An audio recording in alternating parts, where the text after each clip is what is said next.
예, 오늘 그 상임위회의 두 번째죠. 두 번째고 우리 계획대로 자본주의가 어떻게 시작되었고 어떻게 고도화 발달해 오다가 발전이라는 개념을 좀 구분을 지어야 될 것 같아요.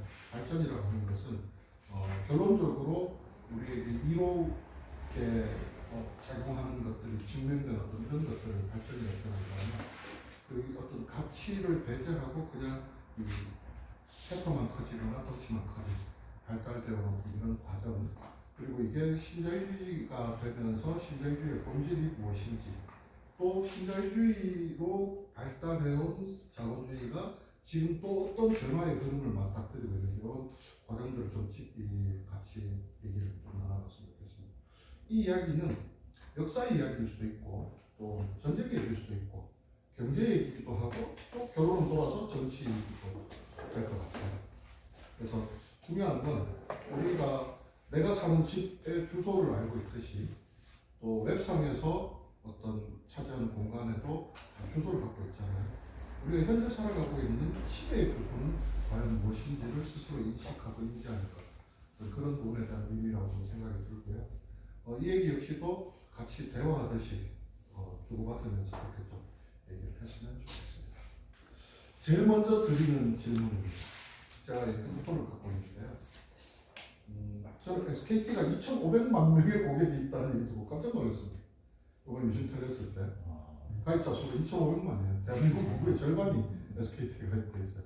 깜짝 놀랐는데, 자, 종류 불문, 통지사 불문. 자, 삼성이라고 통칭합시다. 삼성에서 휴대폰을 만들었습니다. 저는 구형입니다만은 S25 최신 폰이라고 생각을 하고요. 이 폰을 만들어서 출시를 했어요. 사세요. 아주 좋습니다. 해서 광고도 하고 해가지고 다 샀습니다. 2,500만을 넘어서 우리나라 5,100만 인구 전체가 삼성 갤럭시 S25를 다 샀어요. 자, 그 다음에 삼성은 어떻게 될까요? 더 이상 이제 온 국민이 다 샀으니까 더 이상 팔리진 않을 텐데, 이 생산 설비, 생산했던 노동자들 인건비 줘야 되고, 뭐 거기에 공장이 있으면 거기 토지세, 건물세 잡을 게 아니라면 이건 나야 될 또 지출은 동일하게 계속 발생하는데 더 이상 팔리진 않을 거예요. 이제는 만들어내는 전부 다 제품이 재고만 쌓여요. 이때 삼성이 망하지 않고 회사를 계속 살리고 유지할 수 있는 방법이 두 가지가 있습니다. 뭘까요? 다른 제품 개발한다. 예! 1번 맞습니다. 두 가지 중에 맞습니다. 2번 해외 진출. 해외 진출. 예. 우리 첫 번째 질문을 대답해 주신 공공수급자의 선수들인데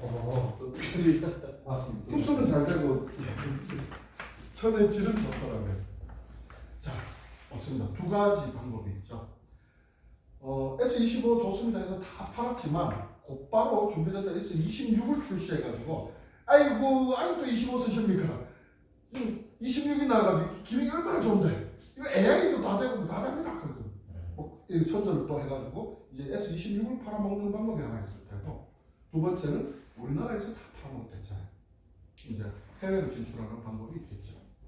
자, 그렇다면 자본주의의 속성을 표현하는 표현들은 아주 많은데 그 중에 대표적인 게 대량 생산, 대량 소비, 또 그것을 대량 생산하는 과정에서의 고용과 피고용, 이런 것들이 이제 자본주의를 움직이는 핵심 동력인데, 과거에 자본주의의 초창기 시절에 과연 이 두 가지 방법들이 다 가능했을까를 생각해 보면 그렇지 않겠죠. 자, 우선 S25를 파는 것처럼 어떤 생산 방식의 혁신, 산업혁명이라는 이런 것들을 거치면서 대량 생산의 기틀을 만들었는데 대량으로 소비할 수 있는 이 시장이 없는 문제가 하나 있는 거잖아요. 해외로 나가기 위해서. 두 번째는 그것을 곧바로 대체할 신상품을 만들어낼 만큼 기술 혁신이 빠르게 진행되지 않았었거든요. 그래서 이 자본주의는 여러 가지 피비린내 나는 잔혹한 역사로부터 시작을 합니다. 특히 자본주의 우리 경제를 얘기할 때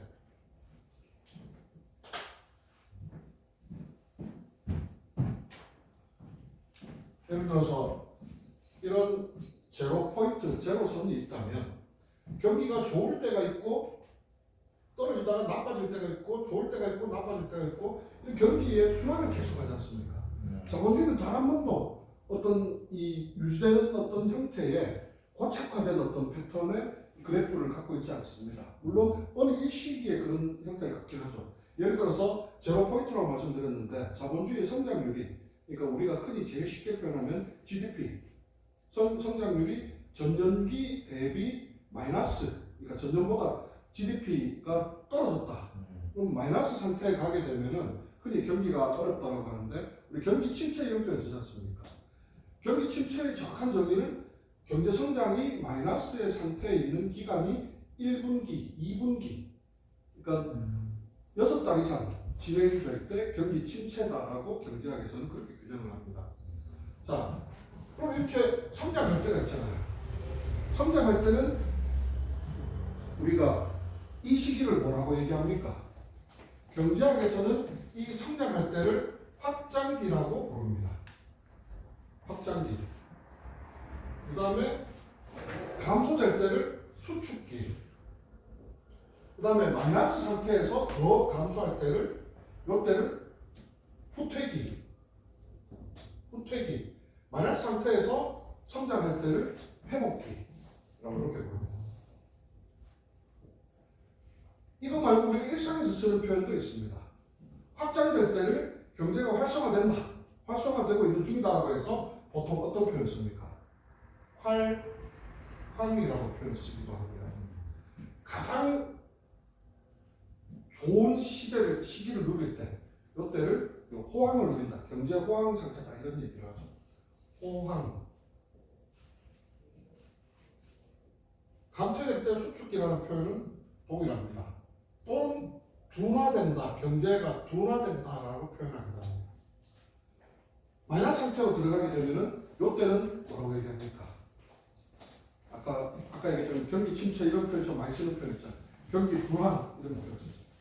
불황. 그 다음에 막 바닥을 찍었어요. 밑에 헤어나올 수 없으면 엄청나게 경제적 타격을 일으키는 어떤 이런 세계 경제에 엄청나게 타격을 주는 이런 상황들을 우리 뭐라고 부릅니까? 공황이라고 부르죠. 이런 감소를 쭉 이 올라가다 내려가다 이런 형태를 끊임없이 반복해 왔고 또 앞으로도 그럴 것이라고 예상이 되는데요. 방금 제가 말씀드린 삼성전자가 다 팔아먹었다라고 하는 상태, 경제학자들이 도대체 그러면 자본주의 경제는 왜 계속 좋아지는 형태로만 가지 않고 끊임없이 이런 어떤 그것이 확장기든 수축기든 후퇴기든 회복기든 왜 이런 순환을 계속 반복할까는 지금도 엄청나게 많은 연구들이 진행되고 있는데 정설로 어떤 하나의 법칙으로 규정하고 있지는 못하다고 합니다. 저도 이런 내용을 갖고 교육을 하면서 이것의 원인 이런 것들을 되게 많이 자료를 찾아보고 논문도 찾아보고 했는데 거의 못 찾았고 그냥 설들 중에 학설들 중에 가장 그래도 이 지명도 있게 가장 비중 있게 여겨지는 설이 포화설입니다. 포화설. 포화라는 건 가득 찼다는 뜻이잖아요. 아까 얘기한 것처럼 다 팔아서 더 이상 팔 수 없는 상태의 어떤 그러면 오늘날의 이 산업 구조, 자본주의의 형태는 단순한 어떤 하나의 제품, 하나의 품목만 가지고 자본주의가 형성되는 건 아니기 때문에 굉장히 복합적으로 작용하지만 그 복합성이 더 겹쳐질수록 이 포화설이 작동하는 이 경기 순환의 흐름이 발생하는 이 원인이 가장 주되다라고 얘기하는 게 지금까지는 제일 주요한 학설이라고 얘기합니다. 자, 그렇다면 자본주의의 이런 어떤 생리는 자본주의 시기 초창기부터 이런 형태를 겪고 왔을 텐데 초창기에는 이런 문제들이 어떻게 극복되거나 혹은 대립하는 양상으로 가 있는지를 조금 더 살펴보도록 하겠습니다. 세계 지도를 제가 1:5만 비율로 정밀 세계 지도를 한번 그려보도록 하겠습니다. 유라시아 대륙이 이렇게 크게 이렇게 있고요. 요 끝에 이제 이렇게 내려와서 요 끝에 이제 네덜란드, 스페인, 뭐 독일 뭐 이런 있고 여기 맞물리는데 아프리카하고 이렇게 맞물리는 쪽에 이렇게 바다가 있죠. 여기 장화 모양의 이탈리아가 있고 영국이 이쯤에 있죠. 이렇게 가가지고 스칸디나비아 반도 각도가 더 내려야 돼. 이거 생략합시다. 그리 어렵네. 스칸디나비아 반도는 생략을 하고 여기 지중해 끼고 여기에 이제 요 중간에 통로가 하나 있죠. 우리가 알고 있는 수에즈 운하.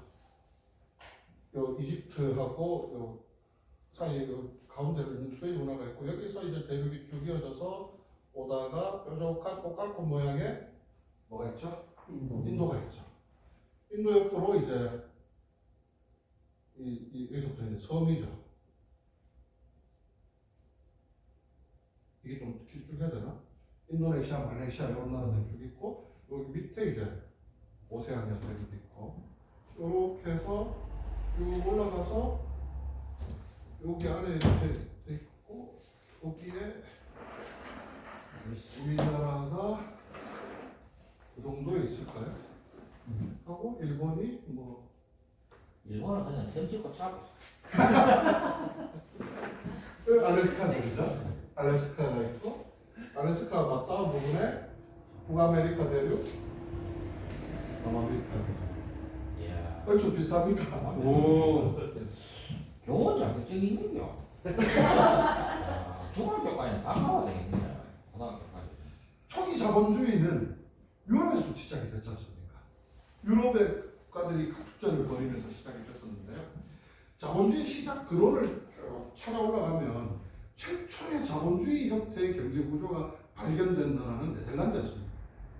네덜란드 몇 가지 특징이 있는데 일단 전체 국토의 4분의 1이 해수면보다 낮습니다. 저지대 국가예요.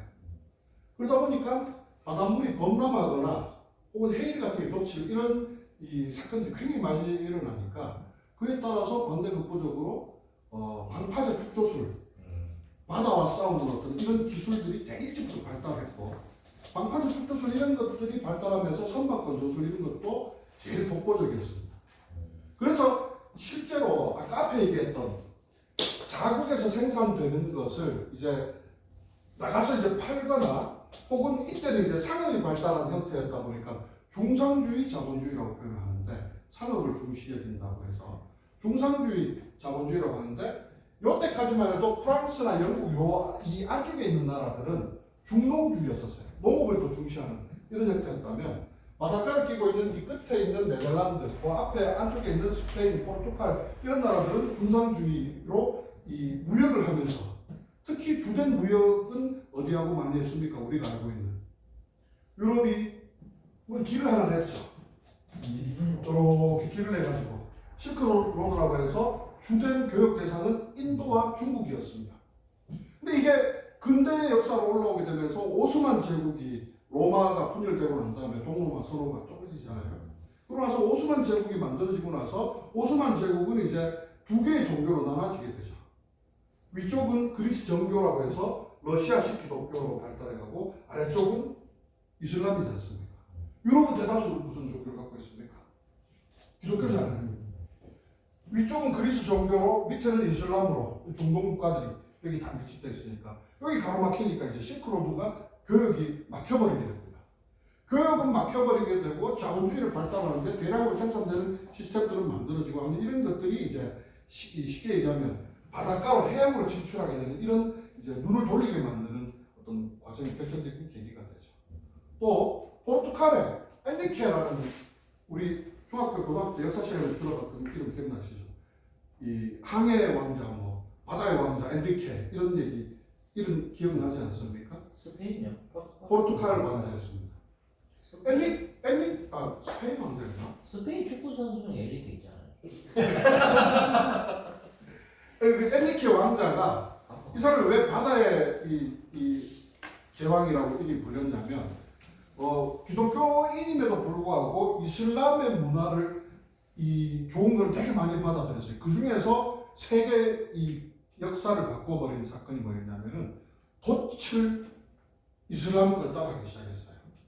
이때까지는 우리가 돛담배 범선의 도체 모양은 다 사각형이었거든요. 사각형의 특징이 뭐냐면 역풍을 받아야만 앞으로 나갈 수가 있어요. 근데 이슬람에서는 어떤 모양의 돛을 썼느냐? 삼각형 돛을 쓴 거예요. 삼각형의 돛은 방향을 이 맞바람이 불어와도 방향을 비껴받으면서 지그재그로 앞으로 나가는 이런 항해가 가능했거든요. 그러면서 이제 그냥 일반적인 범선이 우리가 이름 들어보면 이해하시는 계룡선 뭐 이런 옛날에 대학의 시대 게임 좀 해보시는 분들은 들어봤을 법한 이런 이제 배가 되면서 항해가 되면서 이제 이쪽 이 북위 그러니까 적도를 기준으로 북위 30도에서 60도 사이에서 부는 편서풍을 유럽인들이 극복을 하게 된 겁니다. 편서풍 계속해서 그 시기에는 서쪽 서풍만 부는 거예요. 서쪽에서 불어오는. 그러면 이쪽이 서쪽이잖아요. 이렇게 불어오니까 지중해를 뚫고 나가지 못하는 거죠. 그 전까지는 지중해 해상권을 누가 장악하느냐가 해상 패권의 중심이었어요. 왜? 지중해를 장악하면 아프리카 전체를 점령하지 못하지만 아프리카 위에 이집트 문명이 발달했던 이집트를 중심으로 한 이런 쪽과 교육을 트면서 이제 해상 패권을 차지하는 게 이게 이제 굉장히 중요한 관건이었는데 여기서 제일 먼저 대장질을 먹은 게 누구다? 네덜란드였습니다. 아까 앞에 얘기했던 해양 관련된 어떤 기술들이 발달하면서 문제는 자본주의 그런 경제 혁태가 왜 네덜란드에서 가장 먼저 발달했냐? 16세기에 튤립 투기 사건 때문에 그렇습니다. 튤립? 예. 우리가 흔히 요즘 시대 말하는 투기라고 하는 것은 요즘 얘기잖아요. 근데 17세기 1600년대에 네덜란드에서 튤립 투기 사건이 벌어졌어요. 물론 한 4개월여 만에 많은 놈을 쫓아가고 엄청나게 많은 사람들이 흑사병으로 죽은 사람 수만큼 자살했다 그래요. 튤립 한 송이에 집 6채에서 8채 가격. 어마어마하게 막 이 투기 붐이 일어났었죠. 튤립이 네덜란드에서 급속도로 인기를 얻었던 이유는 뭐냐면 이것도 역시 자연환경과 연관이죠. 튤립은 알뿌리 식물이잖아요. 실제로 그렇게 투기로 거래됐던 건 이 튤립의 알뿌리였었는데 이 알뿌리 식물이 지방을 단단하게 잡아주는 역할도 하거든요. 일본에 가면 대나무가 많은 이유가 대나무도 그런 뿌리가 땅을 잡아주는 이런 효과를 낸단 말이에요. 지진이 많으니까. 그래서 이제 튤립이 이제 수입되고 엄청 각광을 받았었는데 그 중에서 돌연변이 튤립 이런 게 하나 나오면 튤립이 빨갛고 노랗고 색깔이 많잖아요. 근데 빨간데 흰색 줄이 막 가 있는 이런 돌연변이일수록 가격이 천정부지로 솟았던 거예요. 그리고 이 튤립에다가 계급을 다 붙였어요. 네덜란드. 제일 비싼 튤립에다가는 영원한 황제라는 이름의 셈퍼 아우구스투스 황제 이름을 부여해서 그런 거 하나는 집 10채, 배 20척 이런 식으로 거래가 됐었던 거예요. 이런 식의 투기분들이 일어났던 것들을 보면서 네덜란드에서 최초의 자본주의가 성장했다라고 이제 보는 어떤 경제학자들이 많습니다. 네덜란드가 해상권을 장악하면서 쭉 이제 이 막혀있는 육상의 이 실크로드가 끊기면서 육상의 이제 시장으로 가는 길이 닫혀버리니까 해상으로 인도를 찾아서 이제 항해를 하기 시작하는데 그러다가 잘못 와가지고 우리나라에 와서 표류하고 이랬던 사람 이름 아시죠? 하멜이 누구냐? 네덜란드인이에요. 이런 식으로 이제 이 쉽게 얘기하면 이제 배를 타고 나와서 정복을 하고 땅 따먹기를 하는 소위 말하는 대항해 시대가 열리게 됩니다. 각축전을 벌이게 되죠. 지중해를 끼고 있는 여기 유럽의 여러 나라들이. 자, 네덜란드가 해상권을 장악하고 인도에다가 동인도 해상을 세우기도 하고 막 이렇게 할 때쯤에 하기 전이겠다. 다시 이제 네덜란드 패권이 각축전을 벌이면서 좀 이제 뒤로 처지기 시작합니다. 왜? 스페인, 포르투갈이 연합을 해서 대항을 해요. 그러면서 스페인, 포르투갈이 전 세계에 엄청나게 많은 식민지를 만들었죠. 여기 있는 중간에 제일 큰 나라 브라질. 어느 나라 말씀입니까? 포르투갈 쓰잖아요. 여기 기주름한 나라 칠레. 어느 나라 말씀입니까? 스페인을 쓰거든요. 이 중간에 박혀있는 나라 페루. 스페인을 씁니다. 이런 식으로 남미에 있는 대다수 나라들이 에스파냐어를 쓰거나 포르투갈어를 쓴다는 이유는 과거 어느 때 다 그들의 식민지였다는 얘기잖아요. 이제 배를 타고 나가서 이제 식민지를 막 개척하기 시작합니다. 그러다가 그 와중에 스페인 이사벨라 여왕의 지원을 적극적으로 받은 콜럼부스라는 사람이 1492년에 인도를 인도를 향해서 찾아간 거였어요. 신대륙을 발견하려고 간 게 아니었어요. 이제 편서풍을 뚫고 이제 쭉 항해를 하러 가다가 방향 잘못 잡아서 이래가 뭐 북극가가 얼어지고 이런 사람도 부지기수했어요. 실제로. 근데 이제 콜럼버스는 쭉 가서 일이 나와버린 거죠. 그래서 콜럼버스는 실제로 인도를 발견한 줄 알았어요. 배에서 내려가지고 땅바닥에 키스하고 거기다 이사벨라 여왕이 깃발 꽂고 그래서 거기 처음 발견한 땅의 이름을 서인도 제도라고 이름을 붙인 이유가 지는 인도인 줄 알고 붙인 거예요. 인도에 도착한 줄 알고. 그런데 갑자기 말을 타고 이상한 기타 꽂고 희한한 소리 내는 이상한 사람들이 막 쫓아와요. 인도 사람이다. 그래서 뭐라고 이름 붙였습니까? 인디안이다. 인디안이라는 뜻이 인도 사람이라는 뜻입니다. 이렇게 넘의 대륙 원주민들의 이름을 엉뚱하게 붙이고 이런 이 어이없는 역사들이 그 가운데 다 발생되는 거죠. 저희들 우회전 없이 쪽박같은 거네. 그렇죠. 실제로 콜럼버스는 인도로 가서 금과 후추를 교역하고 싶었던 겁니다. 근데 이제 신대륙을 발견하게 되고 신대륙을 발견하면서 여기서 금광을 이제 개발하고 이러면서 이제 더 많은 금 이런 것들을 수탈하기 위해서 엄청나게 많은 항해에서 내려오면서 아프리카 흑인들을 잡아다가 실어서 데리고 와서 노예로 삼고 했던 이런 이제 역사들이 쭉 이제 이어지게 되는 거죠. 스페인 포르투갈이 이제 연합해서 네덜란드 함대를 무찔렀을 때 이사벨라 여왕이 아이고 장하다 우리 해군 이래가지고 칭호를 하나 내려줍니다. 스페인 함대에게. 지금도 월드컵 하면은 스페인 함대가 나오면 뭐라고 부릅니까? 스페인 함대. 무적 함대라고 그러잖아요. 그 무적 함대가 이 시기에 여왕이 내린 칭호였었어요. 칭호도 내리고 자기도 내리고 이런 것들이 우리나라 같으면 임금님 하사품 이런 것처럼 그런 어떤 칭호들이 이때 내려진 게 그게 무적함대라는 게 이때 처음 이제 칭호를 받은 거죠. 자, 영원할 것 같았던 스페인 포르투갈의 동맹도 뒤에 가서는 깨지고 이제 새로운 시민 강자가 나타나기 시작합니다. 특히 18세기가 접어들면서. 왜? 1764년을 기점으로 산업혁명이 영국에서 일어나게 되거든요. 중상주의라고 하는 산업을 굉장히 중시하던 자본주의에서 이제 산업혁명이 나오는 다음에 산업자본주의로 전환하게 됩니다. 요 얘기는 하나 하고 있다. 아까 일본을 그랬던 이유가 네덜란드인이라고 주장하는 학자도 있고 포르투갈인이라고 주장하는 학자도 있는데 여기서 배 타고 와가지고 쭉 와가지고 인도에 이제 가서 교육을 하면서 인도 뒤에도 더 많은 땅덩어리 있다는 걸 알게 되겠죠. 뒤로 가서 1492년 처음 아메리카 대륙을 발견했을 때는 인도 주장을 알았단 말이에요.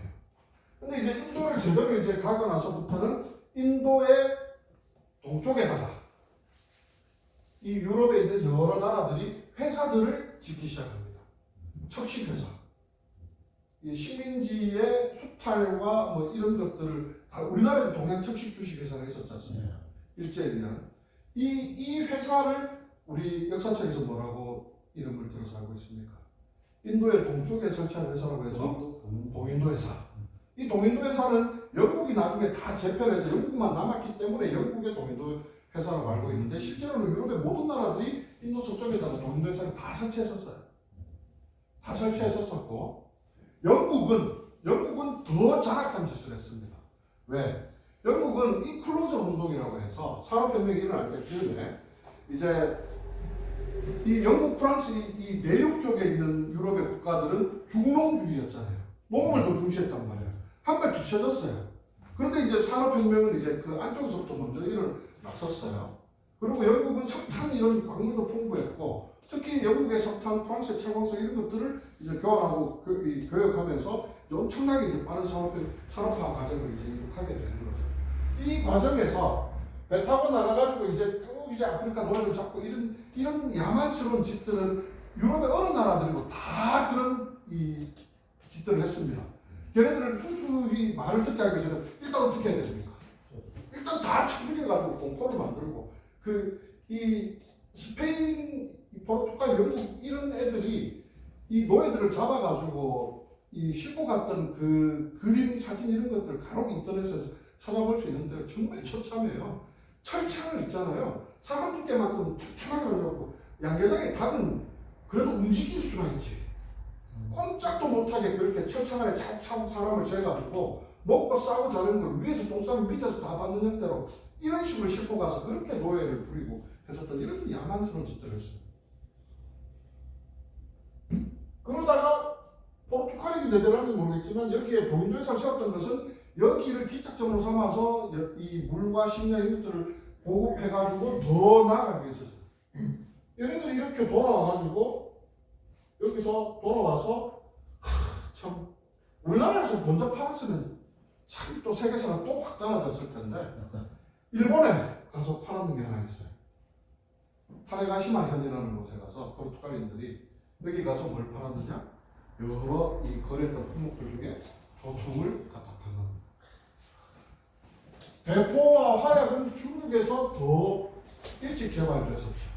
이것이 유럽으로 건너가면서 실크로드 타고 유럽으로 건너가면서 소형화, 개인화기화 됐고 이게 또 다시 돌아서 일본으로 가가지고 콜럼버스가 미대륙을 발견한 게 1492년인데 1592년 딱 100년 뒤에 한 20년 전쯤에 포르투갈 상인들로부터 구입한 조총으로 무장하고 훈련한 외놈들이 정명가도 명나라를 치러 갈 테니 길을 열어라 이러면서 조선을 침공했던 사건 이게 뭡니까? 인신대란입니다. 자, 이런 이제 유럽의 국가들이 영국 이제 이 포르투갈, 스페인 각 국전을 벌이고 뒤에 이제 후발주자들 프랑스 뭐 이런 나라들이 이제 막 참여할 때 지금도 중국은 엄청 강대국이잖아요. 이때도 강대국이었거든요. 중국은 땅덩어리도 엄청나게 크면서 병사도 엄청나게 많고 삼국지 한번 보십시오. 전쟁하면 딱 보면 한 100만 명씩 죽었잖아요. 실제로 그렇게 죽지는 않았답니다. 또 전쟁 문화 보면 중국의 이 일기토 문화가 대단히 백성을 아꼈던 문화 중에 하나인 전쟁 문화라고 생각하는데 장수끼리 다이다이 가가지고 이기고 지고 결정했던 것이었습니다. 그래서 이 만약에 장비한테 누가 죽었다 하면 이 병사들이 옷만 바꿔입고 다 이 병사 되는 거예요. 또 어디서 쫓겨서 도망가면 다 되고 못 가니까 이 병사들 또 옷 바꿔입고 이 병사 되는 거고 이래서 이제 합하면 수백만인데 실제로 그만하면 안 된다는 삼국지 명만 학자들. 아무튼 중국은 그런 거 하고 있었을까 이때. 현대 경제를 이해하는데도 이 시기 제국주의 시대에 대항해 시대에 중국이 왜 이런 전 세계 이 자본주의 각축전에 뛰어들지 않았느냐는 지금도 대단히 중요한 문제로 작동합니다. 특히 여러분들 한강 또 그 전에 저기 아리랑 그 전에 태백산맥을 쓰셨던 조정래 이 작가의 조정래 선생님의 소설 단편 소설 중에 정글만리라는 소설이 있습니다. 이건 읽기 편해 세 권밖에 안 돼요. 이게 이 내용이 뭐냐면 중국 상사면들 얘기예요. 꼭 한번 읽어보시기를 추천드립니다. 왜냐하면 G2 전쟁 이런 책도 있습니다. G2 미국과 중국의 어떤 자본주의 경쟁을 이제 본질을 다루는 이런 책이 그 책이 대단히 어렵다면 이 정글만리 책을 읽어보면은 중국 경제, 중국의 문화 이런 것들이 대단히 이야기가 쉽게 되어 있습니다. 특히 그들만의 관심 문화라든지 시장에 대한 중국의 거시적인 어떤 입장이라든지 이런 것들이 아주 선명한데 핵심은 뭐냐면 저끼리 다 팔고 사고가 가능하기 때문이다라는 게 핵심이에요. 대량 생산하는 것들을 대량으로 소비할 곳을 찾아서 대항해 시대의 서막에 올랐다면 얘네들은 중국 제품 그러면 얼마나 우리 많이 무시합니까? 중국 제품 그러면 제일은 뭐 떠오르죠? 짝퉁, 가짜, 허접하다, 고장 잘 난다 이런 거잖아요. 근데 여러분 중국이 기술이 없어서 그런 것들 만들까요? 여러분 중국 이 우리나라 사람들 메이드 인 차이나를 억수로 무시하는 경향이 있거든요. 저부터도 우리 와이프가 결혼하고 엄마랑 수입 코너 가서 주방용품을 사왔대요. 또 뒤집어 메이드 인 차이나예요. 그래 뭐 차이나도 수입품은 수입품인데 수입품 가격이 나는 뭐 영국 뭐 이태리 뭐 이런 것인 줄 알았더니 중국 거 그럼 우리 다 한정하게 생각하잖아요. 근데 걔네들은 왜 그런 제품을 만들까? 그렇게 팔아먹어도 충분하니까 그렇게 파는 거예요. 기술력이 없는 게 아닙니다. 여러분 이렇게 한번 따져봅시다. 우리 지금 인류가 가지고 있는 최고의 기술 집약체가 어디에 다 모여 있을까요? 저는 우주라고 생각하거든요. 지금 지구 상공에 우주정거장이 있지 않습니까? 9개 나라가 공동 출자, 공동 연구를 통해서 지금 설치해 놓은 거거든요. 여러분들 헐리우드 영화 보다가 이상하게 저기 중국 깃발 왜 붙어 있지? 왜 중국이 뚜껑이 나오지? 이런 것도 본 적 없습니까? 중국이 지분이 제일 많기 때문에 그렇습니다. 그 연구와 비용에 우주정거장에 가장 많은 비용을 대고 가장 많은 기술력을 투여하는 게 중국이에요. 중국 나라 뒤쪽에 흙 떠오잖아 지금.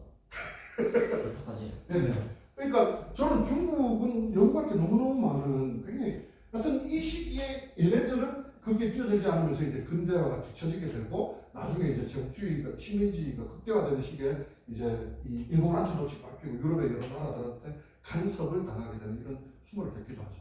그러나 네. 4대 발명품이 세계 4대 발명품 중에 4개 중에 3개가 중국 아니에요? 그렇죠. 종이, 화약, 나침반 네. 요 세 가지가 중국에서 발명된 거죠. 그러니까요. 네. 그게 그리고 중국이 될까요? 이 시대에 중국은 또 얼마만큼 위력이 강했냐면요. 명나라 때잖아요. 그때 1600, 1700년 때 명나라 시절인데 명나라 영락제라고 영락제 시대에 이 정화라는 왕관이 있었습니다. 아 이거 역사 얘기 이런 식으로 하면 오늘 강의 오늘 뭐 시간 내에 못 끝내는데. 집에 가지 하여튼 말고 여기하고 이제 이 개까지 얘기를 그만합시다. 집에 가지 말고 이 정화의 배라는 것으로 이렇게 검색을 하면 되는데 콜럼버스가 1492년에 타고 미대륙을 발견했던 배가 산타 마리아호거든요. 이 산타 마리아호보다 정화의 배가 11배가 더 커요. 우리나라 지구로 치면 거의 항공모함급의 배 크기입니다. 이 정화의 배는 함대였거든요. 쉽게 얘기하면 야 너는 중국 조금 바로바로 잘 받치고 중국한테 고마워해 안 그러면 다 박살내버리겠어 위협 시위했던 거예요. 23년간인가 이 동남아 일대 전체를 순회하면서 이 60척이 넘는 정화의 배는 엄청난 크게 그 배를 조심해 두고 60척이 넘는 배를 함대를 만들어 가지고 동남아를 순회했던 게 정화의 배 이 사건이거든요. 사건 뭐 국사책에 나오긴 나오더라. 네. 그런 정도로 기술력과 위력을 갖고 있었음에도 불구하고 자본주의 발달에는 뛰어들지 않았다. 그래서 여기서 이제 쭉 성장하던 애들이 이제 간단하죠. 아프리카나 남미 등에 상대적으로 기술력과 산업화가 안 돼 있는 곳에 그럼 이 기술력과 산업화가 안 돼 있다라고 하는 형태는 뭐냐면 대부분 국가의 형태가 부족국가 수준을 이제 벗어났거나 여전히 그런 형태로 남아있는 우리나라로 치면 의성의 조문국, 경산의 압동민국 이런 부족국가들이 있고 그 안에서 그걸 다 묶어서 신라가 있고 이런 정도의 어떤 상태에 있는 국가들을 가서 처부수고 붙잡아서 노예로 삼고 그 나라에 있는 자원들을 마음껏 수탈하고 뭐 이런 짓을 벌였던 거예요. 영국도 마지막에 이제 이 산업화에 뛰어들면서 인클로즈 운동이라 그래가지고 더 이상 농업을 중시하지 않고 농사 짓던 땅에서 농민들을 다 쫓아냅니다. 인클로저 안으로 닫다라는 뜻의 이 의역의 의미가 있거든요. 안으로 닫다라는 말은 울타리를 친다라는 의미로 해석될 수 있습니다. 울타리 치고 거기다 뭘 했느냐? 양을 길렀던 거예요. 양을 길렀어요. 기존에는 방직 기계를 사람이 배틀 짜듯이 이 유럽에서 그렇게 짰다면 이제 방직 기계에 왓트라고 하는 사람이 스티븐슨이 만든 이 집채만한 이 거물만한 이 전기기관을 소형화하거나 탑재하는 이런 이제 설계 도면을 만들면서 이 전기기관이 상용화되기 시작했거든요. 그러면서 이제 방직 기계에 이걸 접목을 시키니까 사람보다 수십 배 빠르게 모직이 가능한 거예요. 이 직물을 생산하는 게 가능한 거예요.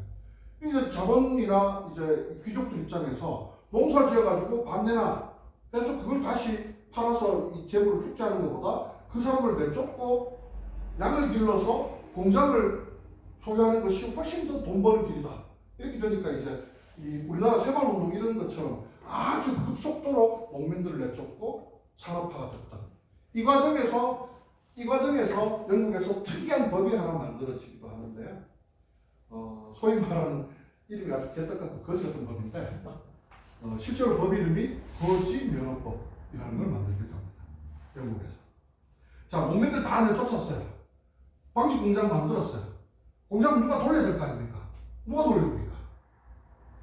다 농민들인데 농촌에서 쫓겨났고 실업자들이고 그래서 거짓 면허법을 만들어서 이 거짓 면허법의 본질은 뭐냐면요.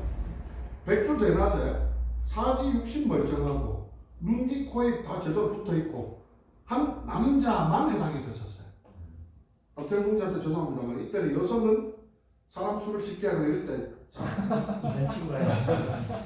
정치에 참여하거나 이런 것도 불가능했고 그랬던 시대였었습니다.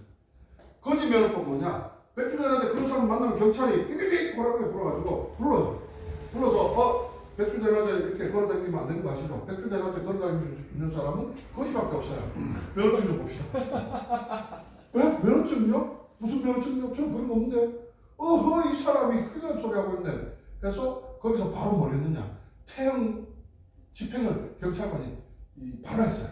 연장될 때요. 곤장이 아니라 채찍질을 했습니다. 채찍 끝에다가 왜 편자라고 하죠? 이 말 탈 때 박차를 간다 때 쇠조각 있잖아요. 그런 거를 이 가죽 채찍에다가 박아가지고 아니면 못 같은 이런 거 박아가지고 쫙 지금 살점이 툭툭 뜯기고 이랬단 말이에요. 농촌에서 일터에서 쫓겨난 것도 억울한데 뭐라도 먹고 살 거 없나 싶어서 나왔다가 복면을 당하는 거예요. 두 번째 걸리면 어디 됐는지 아십니까? 그때부터 스마트폰이 있었으면 이런 역사적 참극은 일어나지 않았을 텐데 경찰이 몇 명 단속했는지 가서 보고를 해야 될 거 아닙니까? 스마트폰이 없지 않습니까? 잘라갔던 겁니다. 뭐를 잘라갔느냐? 귀를 잘라갔어요. 그래서 두 번째 걸리면, 첫 번째 걸리면 채찍 태양, 두 번째 걸리면 귀를 잘라갔습니다. 그 자리에 불안쳐서 귀를 썰어서 귀를 잘라갔어요. 그걸로 자기들 단속 몇 명인데 이런 실적 보고를 했었어요. 이런 비극들이 우리나라에도 있었잖아요. 임진왜란 때 전공을 세우면서 어느 나라고 왜 인디언들 보면 머리 가죽 뺏겨가는 그런 거 많이 봤잖아요. 그 전공을 확인하기 위해서거든요. 처음에 일본은 목을 베갔어요. 근데 목을 베가니 어떻습니까? 무겁거든요. 크잖아요. 또 저 같은 사람 걸리면 머리도 몇 개 못 감아요. 같은 통에. 그래 커가지고. 너무 자학적인가? 아무튼 이 양이 너무 많으니까 귀를 잘라버려 그랬어요. 귀를 잘랐는데 임진왜란 초기에는 귀를 잘라갔다가 이 시비가 너무 많이 붙는 거예요. 한 사람은 두 개 잘라고 이거 다른 사람 귀인데요. 하고 두 명 죽였습니다. 하고 이런 시비가 자꾸 붙으니까 나중에는 결국 한 개 있는 거를 잘라라. 그래서 코를 내갔습니다. 그래서 일본의 교토에 가면 미미지카라고 해서 미미가 일본말로 귀지 않습니까? 미미지카라고 해서 귀무덤이 있습니다. 정말 관리한다고 정말 너무너무 이렇게 황량하게 쓸쓸하게 방치되어 있는데 일본에 가면 교토에 막 유적지 이런 데만 보기보다는 아픈 역사지만 이런 데 가서 일본이 버렸던 이런 것을 한번 환기하는 것도 필요할 것 같아요. 아무튼 두 번째 걸리면 귀를 잘라갔던 이 영국 경찰들이 세 번째 걸리면 어떻게 했겠습니까? 당연히 동서고금을 막론하고 3세 8에 걸리면 아웃이죠. 그 자리에서 바로 칼로 목을 쳐서 참수를 할 수 있는 사법권을 경찰들이 가졌습니다. 이런 공포를 왜 만들었겠습니까? 왜 조장했겠습니까? 일시키려고. 유일하게 그런 거짓 면허증이 없는 사람들이 단속에 걸려도 벌을 받지 않았던 게 저 공장에 일하러 갑니다 했었어요. 그러니까 농사 일만 하고 농사가 천직인 줄 알았던 사람들이 자연스럽게 계급 전환이 되는 거죠. 노동자 계급을 확 쓸려가게 됩니다. 이런 일들이 현대사에도 반복되고 있다는 게 문제죠.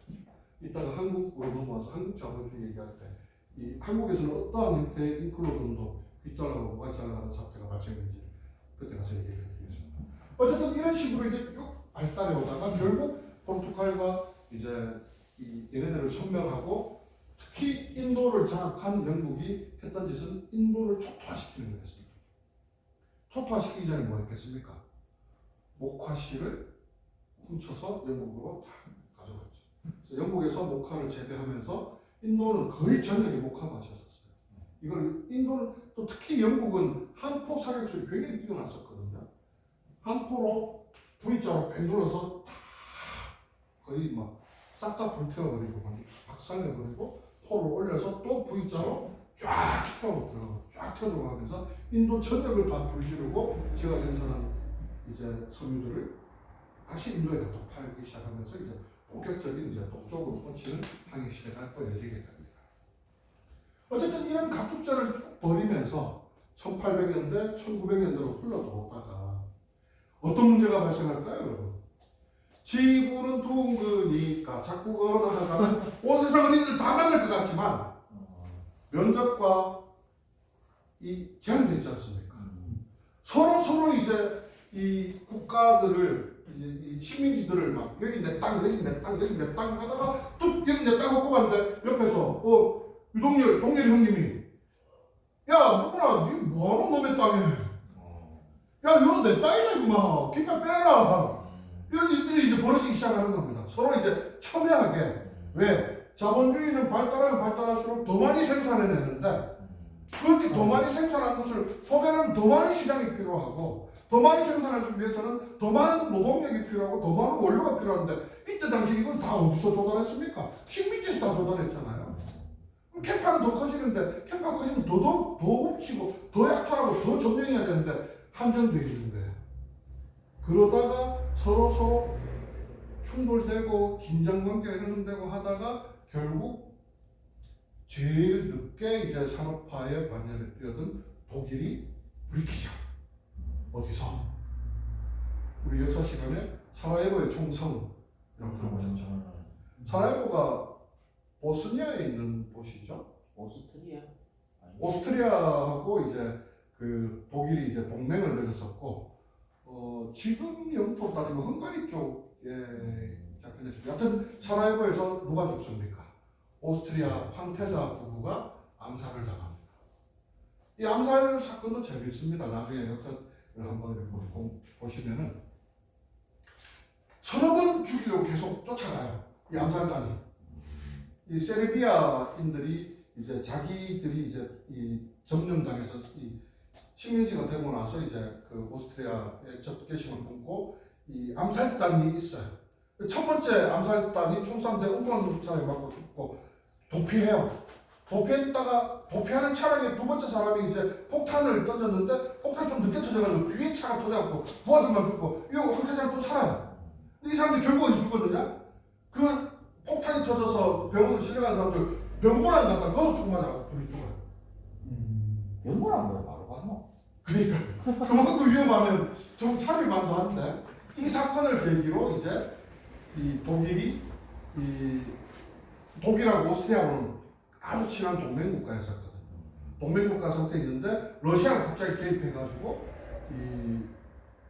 이 러시아가 군대를 투입시켜가지고 이 오스트리아에서 이런 반발이 일어나지 못하고 이제 통제를 하기 시작하면서 독일이 러시아에 전쟁 선포를 하면서 몇 년도에 1900년도 초반 1914년에 1차 세계대전이 터집니다. 1차 세계대전이 터지고 1차 세계대전은 비교적 짧게 끝납니다. 이런 이제 각축전을 벌이다가 이때 오만 배율의 정밀 세계 지도는 잠시 이제 접어두고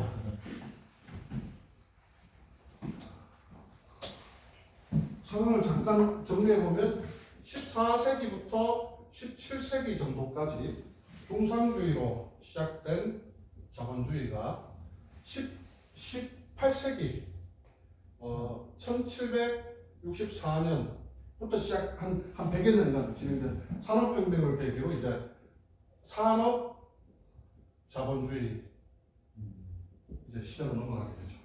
산업 자본주의하고 같이 맞물려서 본격적으로 시작된 것이 대항해 시대. 다른 말로 식민지를 쟁탈하고 거기서 수탈하고 거기다 팔아먹고 하는 이런 형태의 행위 또는 시스템을 다른 말로 뭐라고 부릅니까? 제국주의라고 부르죠. 이제 열렸습니다. 이 본격적으로 이제 제국주의 시대가 됐습니다. 자, 정량제를 어디까지 얘기했죠? 1차 세계대전. 1차 세계대전 얘기했어. 이렇게 각축전을 벌이다가 이제 1914년에서 1918년 만 4년간 1차 세계 전쟁 일어나게 됩니다. 요 시기에 사람이 얼마만큼 죽었냐면은 현재 기록상 확인되는 숫자만 1000만 명 이상 죽었습니다. 어마어마하게 죽었죠. 아까 중국 삼국지 얘기할 때 뭐 몇만 명 죽고 몇만 명 죽고 비교도 안 될 만큼 1000만 명이라는 숫자가 죽어버렸습니다. 이걸로 끝났습니까? 이걸로 끝났습니까? 1918년 독일의 항복으로 1차 세계대전은 끝났지만 긴장 상태는 여전히 계속 지속되고 있었던 거예요. 그 긴장 상태가 여전히 계속 지속되고 있었던 건 우리가 흔히 일상에서 많이 쓰는 용어를 통해서도 알 수 있습니다. 마지노선 이런 거 많이 쓰잖아요, 그죠? 마지노선 이러니까 사람들이 무슨 노선인 줄 아는데요. 마지노선은 사실 사람 이름입니다. 1차 세계대전에 참여하지는 않았었지만 이 전쟁을 지켜봤던 프랑스에서 독일 저놈들 언제 또 쳐들어올지 몰라. 독일하고 프랑스는 접경 국가잖아요. 그래서 독일 방향을 향해서 독일과 접경되어 있는 그 긴 이 구간에다가 장벽을 설치를 하는 거죠. 그 장벽을 설치했던 사람의 이름이 안드레 마지노라는 장군입니다. 그래서 그 안드레 마지노가 만든 이 방어선이다라고 해서 마지노 라인, 마지노 선이라고 부르는 거죠. 그래서 이게 오늘날에는 최후의 물러설 수 없는 최후의 어떤 입장 또는 수단 이런 것들을 마지노 선이라고 하는 거예요. 그러니까 유럽은 1차 세계대전이 끝났어도 계속해서 이제 전쟁의 위협과 전쟁을 대비하거나 전쟁을 두려워하는 어떤 이런 상태에 있다가 결국 이제 다시 2차 세계대전이 발발하게 되죠. 조금 시간이 흘렀습니다만 1939년에서 1900 종전이 몇 년도에 됐는지 알고 계시죠? 45년 이게 2차 세계대전이 벌어지게 됩니다. 2차 세계대전이 벌어질 때는 자본주의는 발달 속도가 더 빨라졌겠죠. 자본주의 발달 속도와 생산성이 뛰어나게 발달된 것은 무기에 영향을 미쳤겠죠. 더 큰 무기들을 만들어내고 더 위험한 무기들이 만들어지기 시작해요. 특히 얼마 전에 개봉하게 됐던 오펜하이머가 작업했던 원자폭탄 이런 게 만들어지면서 이 영국과 프랑스 그 다음에 이 전쟁 중에 41년 12월 달에 일본이 뜬금없이 하와이 진주만을 습격해가지고 미국이 이 전쟁에 참여하게 되면서 전쟁의 양상이 확 바뀌게 되죠. 그 이전까지 아까 유럽의 여러 나라들이 각축전을 벌이고 이 세계 패권, 지중해 해양 패권을 쥐면서 세계 무역의 패권을 장악하는 이런 흐름이 1941년도 2차 세계대전 중간에 일본이 미국을 기습함으로써 사실 일본은 너무너무 자신감이 다 있었어요. 그래서 미국이라는 저 나라를 한반 조져가지고 우리 힘이 얼만큼인지 보여주고 무릎 꿇게 하자 이런 의도였는데 전혀 예상하지 못했던 결과를 가져오는 거예요. 잠자던 사자의 코털을 건드려버린 모양처럼 되어버린 겁니다. 미국이 이제 연합국에 참전하게 되면서 동맹국인 오스트리아, 이탈리아 무솔리니, 독일의 히틀러 이런 사람들이 독재 이 파쇼 정권들이 연합해서 만든 그리고 일본도 이 근대산업화가 굉장히 늦었기 때문에 전쟁을 통해서 경쟁이 될 수밖에 없었던 필연적인 위치에 놓여 있었거든요. 메이지 유신이 얘네들의 어떤 근대화 산업혁명보다 훨씬 더 늦게 이루어져 버렸단 말이에요. 명치 유신을 우리가 알고 있는. 그래서 그 메이지 유신 이후에 이제 급속도로 근대화를 따라잡긴 했지만 그래서 이제 전쟁이 참여하면서 후발주자들과 함께 동맹을 할 수밖에 없었다. 그런데 2차 세계대전은 비참하게 끝났죠. 1945년도에 나가사키에 한 방, 히로시마에 한 방, 원자폭탄 2방 맞고 조건은 무조건 항복. 8월 15일 날. 그 덕에 우리나라는 식민지에서 해방이 될 수 있었던 것이고 독일은 사실 그 전에 항복했어요. 45년 5월 1일 날 독일은 4월 30일 날 이 히틀러의 영원한 이 절친 괴벨스가 먼저 자살하고 5월 1일 날 히틀러 부부가 스스로 자살을 하면서 독일이 항복을 하게 되고 석 달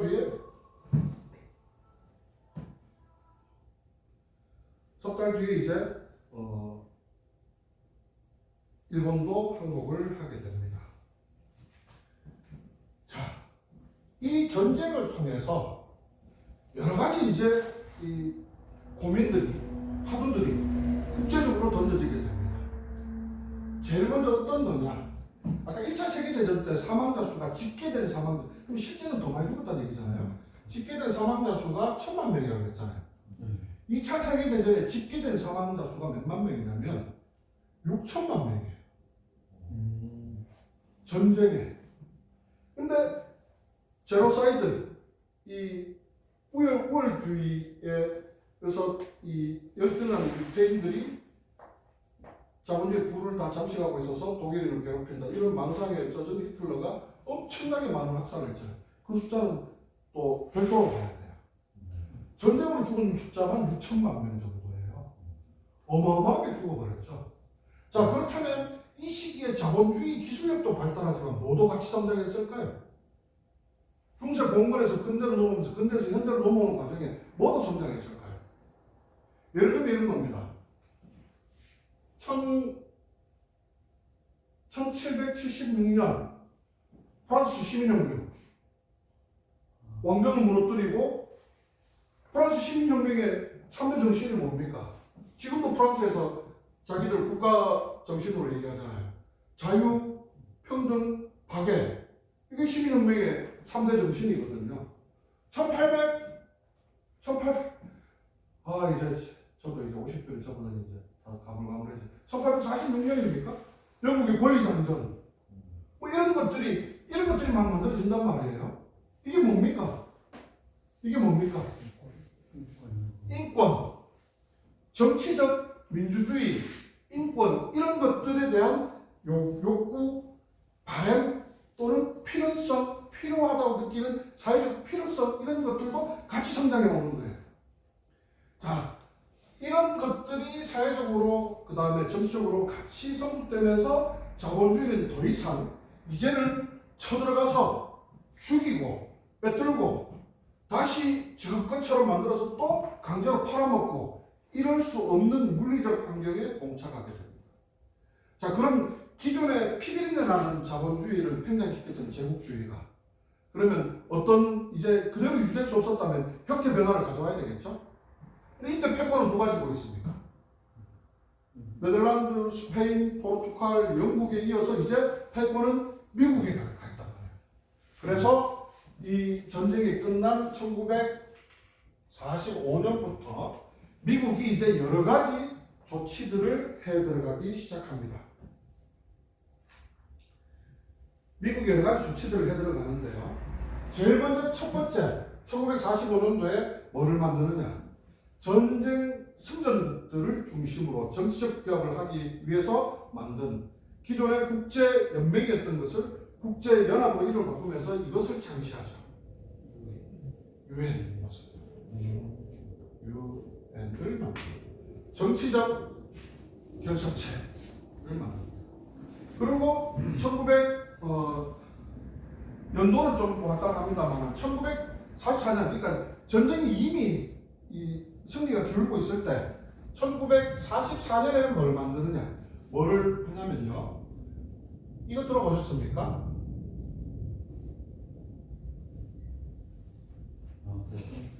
글자가 글자기 못 알아먹겠죠.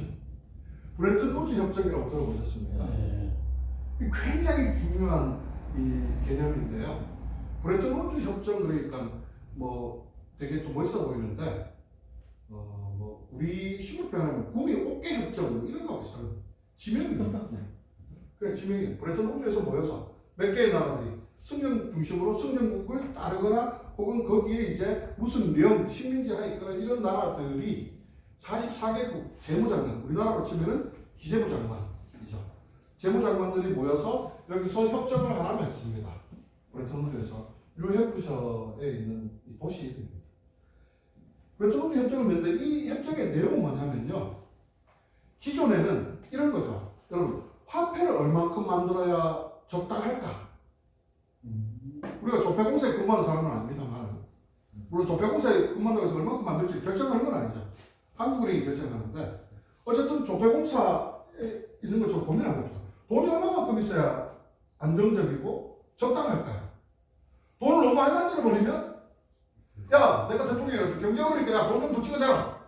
사람들이 힘든데 돈 좀 더 찍어서 뿌려라. 하면 해결됩니까? 안 되잖아요. 그러면 어떤 현상이 발생합니까? 인플레이션이 발생하죠. 인플레이션 발생했다고 그럼 돈 좀 수거해. 반대로 또 디플레이션도 생기죠. 그런 경기 침체 상황과 같이 맞물려 버리면 스태그플레이션이 그래가지고 더 어렵게 막 꼬여도 된단 말이에요. 이 화폐를 얼마만큼 만들어내야 적당한가의 문제는 고대 사회 때부터 인류의 지난한 숙제였었어요. 조개 껍데기를 화폐로 쓸 때부터도 뭐 얼마만큼 그 조개 막 세력 잡아가지고 조개 껍데기 많이 모으면 돈만 부자가 되고 이럴 수는 없지 않습니까? 그때도 물가라는 게 있었으니까 화폐가 작동할 때부터. 그래서 이 근대사회로 넘어오면서 대다수의 국가들은 돈을 얼마만큼 보유하고 찍어야 될까를 어디에 기준을 맞췄냐면 불변의 절대 가치의 보유량에 맞추자. 그것을 금을 본질적인 어떤 뭐랄까 기준으로 삼는다고 해서 금본위죄라고 불렀었죠. 그런데 금은 지구상의 광물이 아닌 건 알고 계시죠? 지구상에서 형성될 수 없는 물질입니다. 그래요. 예. 그래서 금이 대단히 독특한 성질들을 많이 가지고 있고 희귀한 겁니다. 우주 물질이에요.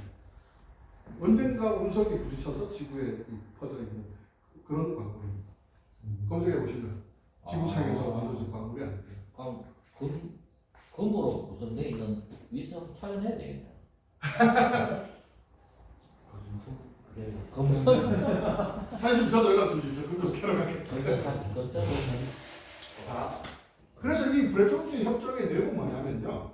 자, 그런데 금의 보유는 아까 얘기한 지구상에서 만들어진 광물도 아니고 굉장히 제한적이잖아요.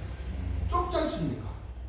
경제 규모가 이제 점점 더 커지니까 금으로 근본위제로 이 가치의 절대 가치의 기준을 동일하게 설정하는 것 자체가 불가능한 캐파로 이제 경제 규모가 성장해 가기 시작해 버린 겁니다. 그래서 미국이 이 협정을 통해서 맺은 협정의 내용이 뭐냐면 달러를 금하고 똑같이 취급하자. 그래서 달러를 갖고 있으면 금 1온스면 한 28g 정도 됩니다. 이건 얼마의 달러로? 34달러로 태환해 주는 거예요. 그럼 누가 달러를 갖고 있으면 금하고 똑같이 취급해 줄게. 1온스당 34달러. 요 기준. 그렇게 금하고 동일한 가치로 세계 경제의 중심 화폐로 만드는 요즘 세계 화폐의 기준이 되는 통화라고 해서 무슨 통화? 기축통화 개념을 여기서 처음 만든 겁니다. 물론 금태환주의는 오래가지 못합니다. 왜? 경제가 이제 더 성장해버리고 이제 이 다른 나라들이 달러 갖고 가지고 금메달하고 뭐 이런 식으로 이제 돼버리니까 70년대 들어가가지고 이 1971년도에 이 브레튼 우드 협정은 폐지가 됩니다. 달러 가격이 계속 이제 올라가면서 이 달러 가치가 평가 절하되는 거예요. 34달러면 금 1온스였는데 그 다음에 또 협정을 통해서 36달러로 38달러로 45달러로 계속 하니까 이 미국이 이제 감당이 안 되니까 폐지시켰네요. 결국. 어쨌든 이거를 만든다는 건 뭐겠습니까? 과거에는 쳐들어가서 빼돌고 훔치고 다시 만들어서 팔아먹고 이런 짓 하던 걸 하지 말고 미국의 달러와 금을 기준으로 이거 가지고 뭐 해라? 무역해라. 소설을 했습니다. 너무 뜬금없나?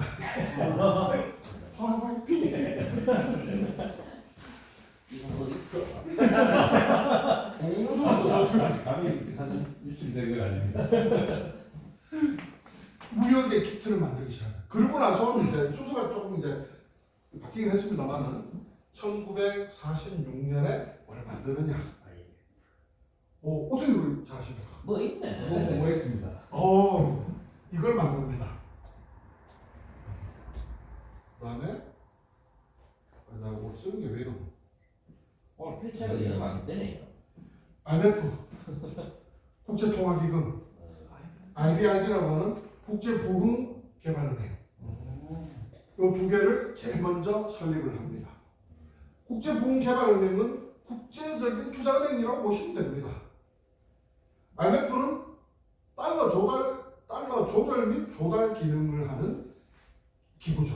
우리나라에서는 1997년도 한보 사태 때 달러가 쫙 빠져나가면서 그때 IMF 구제금융을 받았던 것 때문에 우리나라 사람들은 대부분 알게 돼요. 근데 그 IMF 존재가 이때 만들어졌다는 것은 아무도 잘 모릅니다. 1946년도에 그러니까 달러를 기축통화로 만들고 달러를 가지고 이제 그럼 다 환전해서 달러를 가져야 무역을 할 수 있잖아요.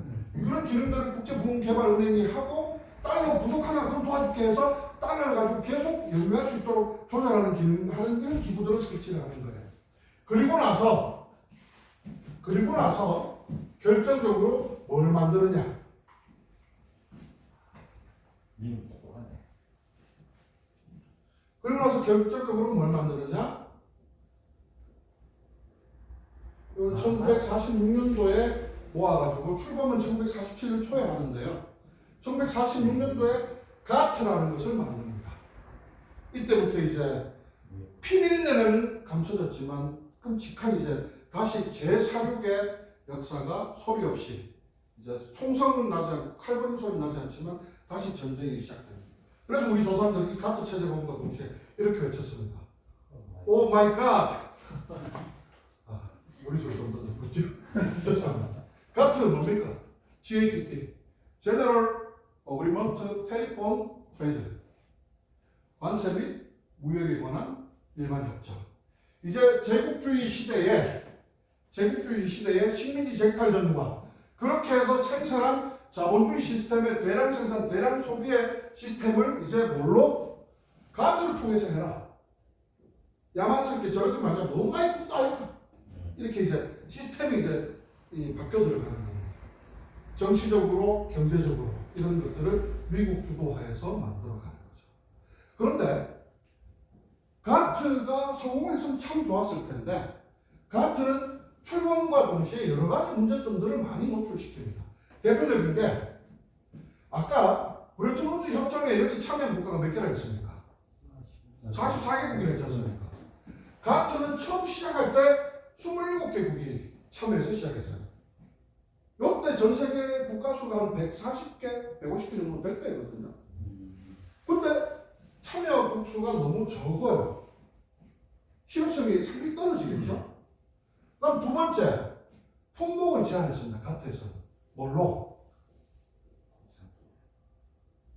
공산품으로 품목을 제한했어요.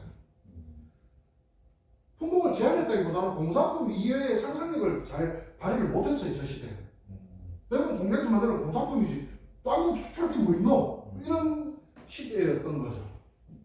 자, 참여하는 국가 수가 물론 뒤에 더 확장됩니다만은 시작부터 이렇게 적었고 공산품으로 품목이 제한되다 보니까 어떤 문제가 발생하겠습니까?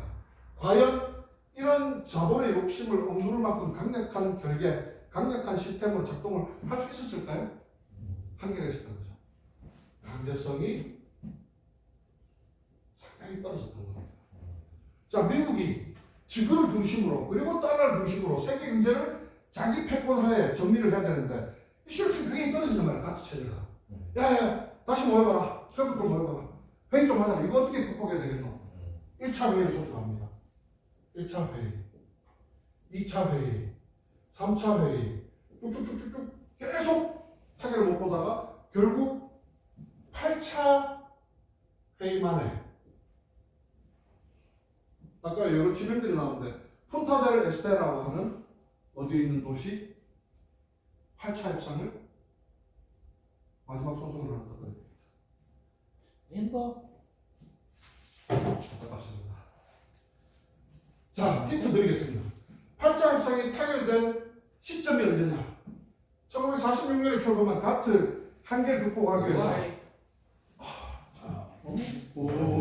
힌트 드리기 전에는 없었네. 그럼 너무 오래 끌어붙는데. 굉장히 오래 걸렸죠.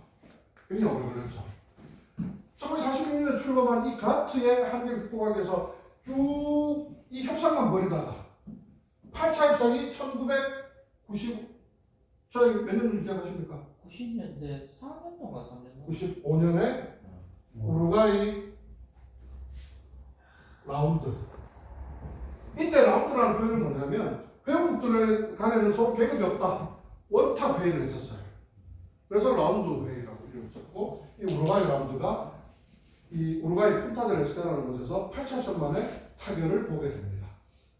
자, 우리나라 사람들은요, 이 95년도에 일어난 이 우루과이 라운드를 어떻게만 다 기억하고 계시냐면 쌀개방으로만 기억하고 있어요.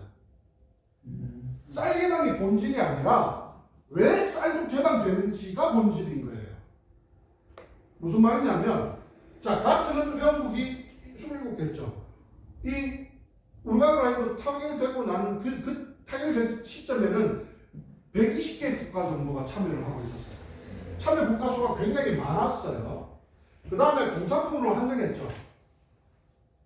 이제 품목에 제한을 두면 안 되겠다. 제한 없다. 굉장히 강한 강제성들을 국제협약으로 설치하기 시작합니다. 아시다시피 국제협약은 국내 들어오면 국내 법률과 동일한 효력을 갖지 않습니까? 그렇게 시스템을 바꿔놓고 가트 체제를 폐지시키고 새로운 것을 1995년에 출범시킵니다. 우루과이 라운드 8차 협상을 끝으로 뭐를 출범시키죠? 그렇죠. 예. 아유, 마지막 선수가 확실히 충분히. 이경희 열사 죽었잖아. 맞습니다. 돌아갔잖아. 이경희 열사는 쌀개방을 막으려고 돌아가셨는데 그러다 보니까 다 쌀개만 기억하고 있는 거예요. 품목에 제한을 두지 않다 보니까 농산품이든 공산품이든 임업, 축산업 등등의 여타의 것들. 그래서 지금 우리 밥상에 한 번도 가본 적 없는 세네갈이 어느 나라에 어디에 붙어 있는 나라입니까? 세네갈에서 잡힌 칼치를 먹고 있다니까 우리가. 세네갈이야. 맞다. 어디부터인지도 모르겠어. 네. 품목에 제한을 두지 않으니까 이제 오만 개 다 무역의 상품이 되기 시작합니다. 심지어는 직접 상품까지. 그래서 경제자유구역 이런 데 뭐가 들어옵니까? 외국인 학교가 들어오고 줄리아드 음대 코리아 분교가 들어오면 예를 들어서 여기서 배우면 졸업장에 코리아 분교 출신이라는 게 없어요. 그러니까 이제 부모들이 미치는 거죠. 교육만 들었습니까? 봉투에 졸업장이 주어지네. 네. 교육뿐만 아니라 여러 가지 지적 선물들 이런 것들도 이제 이 뭐든지 갖다 팔 수 있는 이런 이제 시대가 WTO 시대, 가트 시대에서 월드 트레이드 오거니제이션이라고 하는 세계 무역 기구가 출범을 하게 됩니다. 자, 세계 무역 기구가 출범을 하면서부터 이제 세계 질서가 많이 달라지게 되는데요. 여기서 이제 잠시 경제 얘기를 다시 돌아가봅시다. 쭉 이런 흐름들을 타고 오면서 이 내 시기를 규정하고 관장할 이념이 필요할 것 아닙니까? 그죠? 자본주의 시스템이라더라. 자, 자본주의 태동, 그 다음에 처음에는 이제 자본주의 성질이 드러났다라는 거고, 실제로 이제 자본주의는 산업 이제 혁명과 함께 이제 급속도로 발달했다고 보는 게 거의 이제 핵심인데, 요 시기쯤에 경제적 이념의 대표적인 어떤 이 철학은 뭐였냐면, 여러분 아담 스미스라고 아시죠? 아, 스미스 형 알죠? 네, 스미스 형. 예. 저도 지난데 가끔 만나시죠? 네. 아담 스미스 그러면 그분이 쓴 책이 있지 않습니까? 국부론. 국부론의 핵심이 뭐죠? 사실 아담 스미스의 국부론은 1776년에 출판됐는데 1776년에 출판됐던 아담 스미스의 국부론이 18세기잖아요. 18세기인데 19세기 경제 철학으로 작동을 하게 됩니다. 그 작동하게 된 내용이 뭐냐?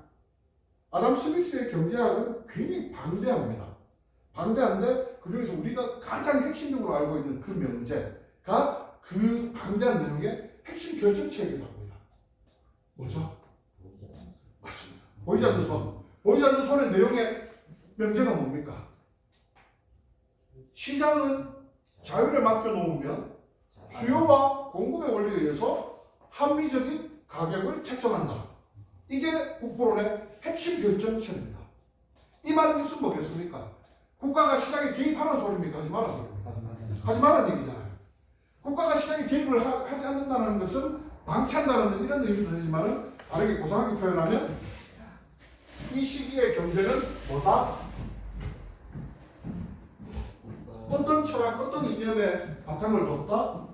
국가와 사회가 시장을 통제하지 않는, 그래서 시장에 뭐를 부여한? 네. 엄청 중요한 개념. 자유를 부여한 자유주의 시대였던 겁니다. 실제로 시장은 아주 독립되게, 그래서 자본가들은 아주 어떤 사회적 책무 이런 것으로부터 자유롭게 성장할 수 있었던 것이죠.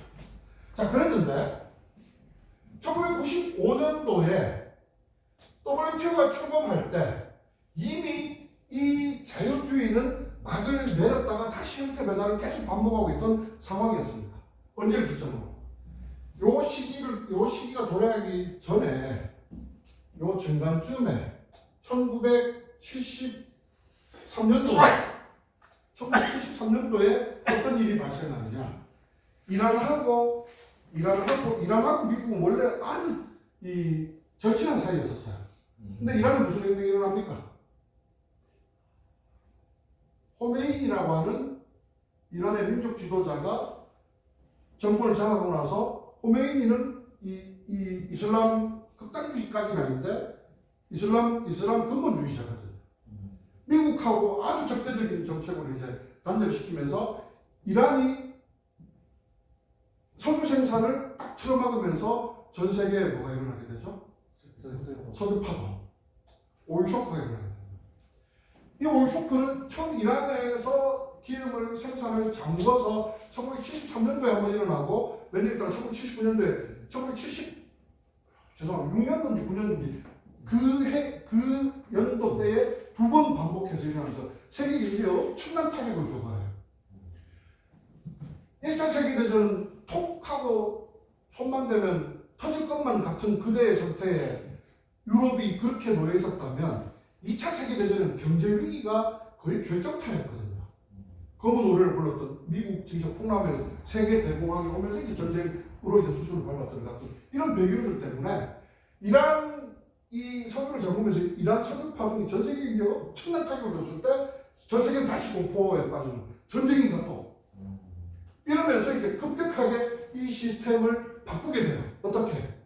그때 존 메이너드 케인즈라는 이 영국의 경제학자가 한 명 있었어요. 이 사람은 아담 스미스를 부정하는 사람이에요. 시장을 자율에 맡겨서 그대로 방치하게 되면은 결국 시장은 야만의 얼굴을 갖게 된다. 그래서 어떻게? 국가와 사회가 적당하게 통제하고 걸러줘야지만 건전한 시장으로 유지될 수 있다. 국가와 사회가 적극 개입을 해야 되는.